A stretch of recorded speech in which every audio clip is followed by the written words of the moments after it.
7 car bombs exploded today in Baghdad in what appears to have been a coordinated assault that may have been timed to this week's anniversary of the founding of Saddam Hussein's Ba'ath Party in Syria in 1947. According to Reuters and the Associated Press, as many as 37 Iraqis are dead, more than 100 are wounded. The surge in violence, a reminder, of course, of 2 things. First, the war in Iraq rages on, even as it falls from the American headlines. And guess which war-torn country that has 140,000 or so U.S. troops stationed there still has no ambassador from the United States? President Obama nominated this man, Chris Hill, to be our ambassador to Iraq on March 11th. That was 26 days ago. Mr. Hill is still waiting for confirmation, mainly because of Republican Senator Sam Brownback, heretofore best known for dropping out of the 2008 presidential race before it even was 2008. Also for his campaign stump speech having a line in it about killing something with a dull axe. Mr. Brownback does not think that Chris Hill is right for the job, apparently, but instead of just voting against him, Senator Brownback has been using procedural techniques in the Senate to hold up the vote on him altogether. You know who else hasn't yet been able to take their appointed job in the administration? Tammy Duckworth. As we reported here on Friday, the helicopter pilot, decorated Iraq War vet, double amputee, who ran the Office of Veterans Affairs in Illinois and is renowned for having done so. She was nominated on March 16th to serve in the Veterans Administration. Ms. Duckworth, a nationally known and respected veterans advocate, I shall reiterate, has not been able to get started at her new job because of little-known North Carolina Republican Senator Richard Burr. He has decided to delay a vote on Duckworth's nomination. We contacted Senator Burr's office today to find out if he was ready yet to explain publicly why he is holding up this nomination. Sadly, the answer is still no.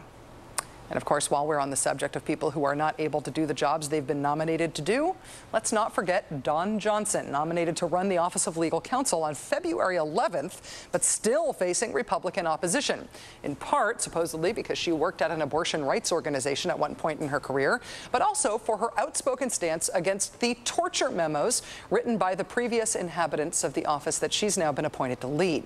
Also, Harold Koe, nominated late last month to be the State Department's legal counsel. Professor Koe also faces GOP opposition. He also, coincidentally enough, has been vocal in his criticism of the Bush administration's policies on torture. So is this just a collection of quirky individual Republican senators blocking nominations for their own quirky individual Republican senator reasons? Or is this a coordinated, quirky Republican Senate strategy? Are nominees being held hostage politically? And if so, what are Republicans demanding in return for releasing them? Joining us now is Chris Hayes, Washington editor for The Nation. Chris, thanks so much for coming on the show. Nice to see you. Nice to see you too, Rachel.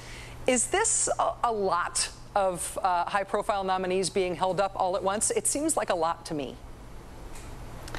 You know, it's very difficult to make these apples-to-apples comparisons because the political context changed so much from, say, 92 to 2000. What I think it's safe to say is that for a very early in a president's term, particularly with a very popular president, there's a tremendous amount of resistance. I mean, I think if you go back to 2000, you'll see that despite the fact that progressive activists were really quite frustrated with the Democratic senators for allowing a lot of deference broadly to to President Bush's pick, that the Democrats really did allow a lot of those picks through, even when they had some fairly strong objections. John Ashcroft is the one that comes to mind. And I think we've seen an evolution in that process such that we're seeing far more obstructionism now from the GOP.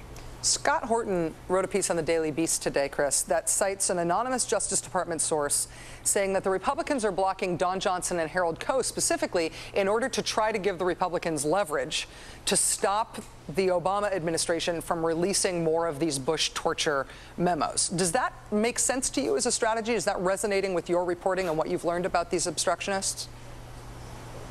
Well, it's not surprising at all. I mean, I think it's outrageous, if I can editorialize for a moment. I mean, the fact of the matter is, you know, the Senate is entrusted with a constitutional duty to advise and consent. They are there to advise and consent on the qualifications of a nominee. That nominee is not there to be used as a pawn, essentially to protect ex post facto the possible crimes of the administration that preceded it. So I don't see any sort of source in the Constitution for this kind of activity. But the fact of the matter is, the the Senate imbues a tremendous amount of power and leverage in the minority, and what we're seeing is that power and leverage being used maximally by the GOP members of the Senate to get whatever they can out of this administration. Well, let's talk about the political cost of that then. I mean, looking specifically, just as an example, at the Tammy Duckworth nomination, Richard Burr from North Carolina is holding her up. Literally, he's making no public statements about why he's holding her up.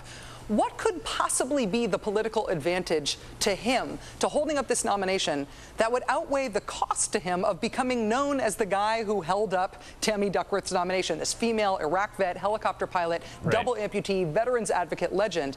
I mean, I don't even understand how the political calculus can work in his favor here. Well, I don't either.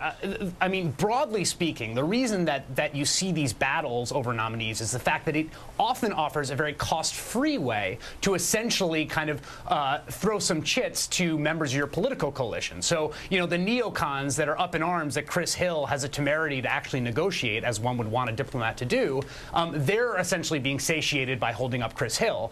What ends up happening is because these aren't issues that at the end of the day the average voter is going to go to the polling booth and vote on, it becomes a kind of interest group versus interest group battle. So the fact of the matter is, if veterans groups in North Carolina make enough of a stink about Tammy Duckworth, then I think we'll see Richard Burr relent ultimately. But it really is, I think you put your finger on it. It's a cost-benefit political calculation, and it's a fairly narrow one, because this is not something that's going to have kind of broad political resonance outside of a fairly small group of concerned parties. And certainly it won't, as long as the Democrats continue their policy of not squawking about this at all.